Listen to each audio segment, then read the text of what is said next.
नमस्कार। बिल्कुल सटीक न्यूज़ रूम से मैं प्रदीप नरूला आज निगम चुनाव के संदर्भ में हरियाणा में उनके रिजल्ट और उन पर एक विश्लेषण करेंगे।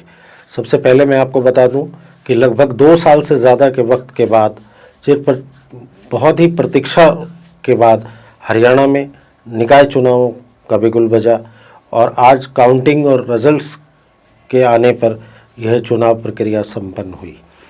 आशा अनुरूप जैसा कि माना जा रहा था कि बीजेपी हरियाणा में ट्रिपल इंजन की सरकार को लेकर जो नारा लगा रही है उस पर पार उतरेगी, और हुआ भी वही कि 10 नगर निगम सीट्स में से बीजेपी ने 9 सीटों पर विजय पताका फहराई और आशा अनुरूप एक सीट जो भी बहुत क्लोज कंटेस्ट में रही मानेसर नगर निगम की, वहाँ निर्दलीय प्रत्याशी उसने अपनी जीत हासिल की। उस पर भी हम चर्चा करेंगे कि आखिर निर्दलीय प्रत्याशी वहाँ कैसे जीत पाया। और जहाँ तक सवाल है कांग्रेस की परफॉर्मेंस का, इस पर भी एक आकलन करेंगे कि कांग्रेस हर जगह इस बार सिंबल पर चुनाव लड़ने के बाद भी सफल नहीं हो पाई और अभी तक मात्र कुछ ही पार्षदों के रिजल्ट आने बाकी हैं। गुड़गांव नगर निगम की सीट पर, मानेसर नगर निगम की सीट के पूरे नतीजे आ चुके हैं, लेकिन अभी तक कांग्रेस पार्षद वार्ड में भी अपना खाता नहीं खोल पाई। तो आखिर कांग्रेस के नेताओं को इस पर एक आकलन करना होगा, एक आत्मचिंतन करना होगा कि आखिर निगम के चुनाव में जहां एंटी इनकम्बेंसी है, तीसरी बार बीजेपी स्थानीय निकाय के चुनाव में भी बाजी मार ले गई, तो कांग्रेस क्यों पिछड़ गई, इस पर भी एक विशेष आकलन करेंगे। सबसे पहले हरियाणा की 10 सीटों पर नगर निगम के चुनाव हुए और जिसमें गुड़गांव और फरीदाबाद बहुत बड़ा नगर निगम माना जाता है वोट की संख्या के हिसाब से। तो दोनों ही देखा जा रहा था कि मार्जिन के हिसाब से बीजेपी के लिए बहुत अच्छे रहेंगे।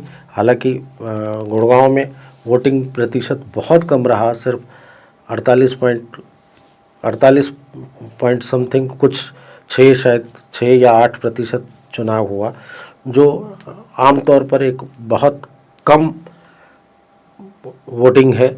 इसको लेकर भी सवाल खड़े किए हमने, पिछले एपिसोड में भी सवाल खड़े किए थे कि आखिर क्यों वोटिंग कम हुई। और दूसरी तरफ गुड़गांव में एक बहुत आश्चर्यजनक स्थिति आई कि नोटा को 15,910 वोट मिले। यहाँ कांग्रेस और बीजेपी में सीधा मुकाबला था, सिर्फ 2 ही प्रत्याशी मैदान में थे और उसमें तीसरी भूमिका नोटा ने निभाई। नोटा को 15,910, यह आंकड़ा चौंकाने वाला है और बीजेपी के लिए एक प्रश्न चिन्ह खड़े करने वाला है कि आखिर क्यों तो लोग वोट डालने नहीं आए और कुछ लोग वोट डालने तो आए पर नोटा को उन्होंने चुना। तो आखिर ये भी एक चिंतन की बात है। गुड़गांव में जैसा कि माना जा रहा था कि एक तरफा मुकाबला है, कांग्रेस कहीं दिखाई भी नहीं दे रही थी, परिणामों से भी यह साफ हो गया। पर इतना ऐसा नहीं था कि हम मान रहे थे कि शायद कांग्रेस का एक खाता कहीं खुल जाएगा। पूर्व मंत्री रहे खेल मंत्री सुखबीर कटारिया, उनके सपुत्र चुनाव लड़ रहे थे, तो ये माना जा रहा था कि शायद उस वार्ड में, लेकिन वहाँ भी कांग्रेस चुनाव हार गई, एक वार्ड में भी चुनाव हार गई। तो इससे एक तरफा मैसेज गया कि कांग्रेस चुनाव में कहीं भी नज़र नहीं आई और बीजेपी इतनी एंटी इनकम्बेंसी के बावजूद भी निकाय चुनाव में बहुत अच्छा कर पाई। दूसरी तरफ फरीदाबाद, जो हरियाणा में सबसे बड़े मार्जिन से सीट जीती गई, लगभग 3.25 लाख मतों से वहाँ प्रवीण जोशी, जिनके पति संदीप जोशी संगठन में भी काफ़ी दखल रखते हैं, अच्छा पद है उनके पास, तो उनकी पत्नी चुनाव जीत गई और एक बहुत बड़ा मार्जिन था। दूसरे नंबर पर गुड़गांव में राजरानी मल्होत्रा लगभग 1,80,000 मतों से चुनाव जीती तो ये 2 बहुत बड़े अंतर से चुनाव जीते गए। अब हम इस पूरे एपिसोड में एक संदर्भ की ज़रूर चर्चा करेंगे, मानेसर नगर निगम। कुछ दो केंद्रीय मंत्री और कैबिनेट, प्रदेश स्तर के कैबिनेट मंत्री के बीच खींचतान की सीट रही। शुरू में ये माना जा रहा था कि राव इंद्रजीत, केंद्रीय मंत्री राव इंद्रजीत, जिस प्रत्याशी को यह मानेसर की टिकट दी गई उससे कतई खुश नहीं थे, वो उनके खेमे के भी नहीं थे। दरअसल माना जा रहा है कि राव नरवीर सिंह जो कैबिनेट मंत्री हैं प्रदेश में, और पूर्व मुख्यमंत्री और केंद्रीय मंत्री मनोहर लाल खट्टर सीधे तौर पर सुंदर लाल जो प्रत्याशी थे, बीजेपी के मेयर के प्रत्याशी थे, उनके लिए फील्डिंग लगाते हुए नजर आए। उन्होंने अक्सर मानेसर में सभाएं भी की, केंद्रीय मंत्री ने भी उनके लिए बहुत सारा प्रचार किया, लेकिन अंततः वो एक निर्दलीय प्रत्याशी डॉक्टर इंद्रजीत यादव, ये महिला हैं, उनसे चुनाव हार गए। और ये बिल्कुल राजनीतिक हल्के में सबको पता था कि डॉक्टर इंद्रजीत को, राव इंद्रजीत केंद्रीय मंत्री का समर्थन प्राप्त है, वो उनके खेमे की मानी जाती हैं, और इसी वजह से उनको टिकट ना मिलने पर राव इंद्रजीत पूरे इस प्रकरण में, पूरे चुनाव कैंपेन के दौरान मानेसर में कैंपेनिंग करने नहीं आए, जबकि 7 की लगती नगर निगम की सीट गुड़गांव में उन्होंने कैंपेनिंग की। प्रत्याशियों के लिए, पार्षदों के लिए, मेयर के लिए उन्होंने लोगों से वोट मांगे, लेकिन मानेसर में एक बार भी नहीं आए।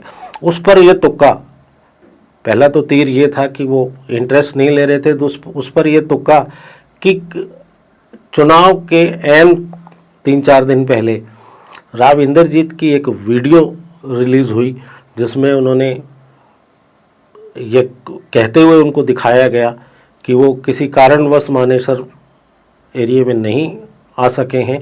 उनका समर्थन सुंदरलाल को है, बीजेपी प्रत्याशी को है, लेकिन माना जा रहा है कि इस पर आरोप लगे, इस पर अचानक एक चर्चा में आरोप लगे कि ये एआई से बनाई गई एक वीडियो थी, जिसके तहत राव इंद्रजीत के खेमे में कुछ नाराज़गी दिखाई दी, और उस नाराज़गी के चलते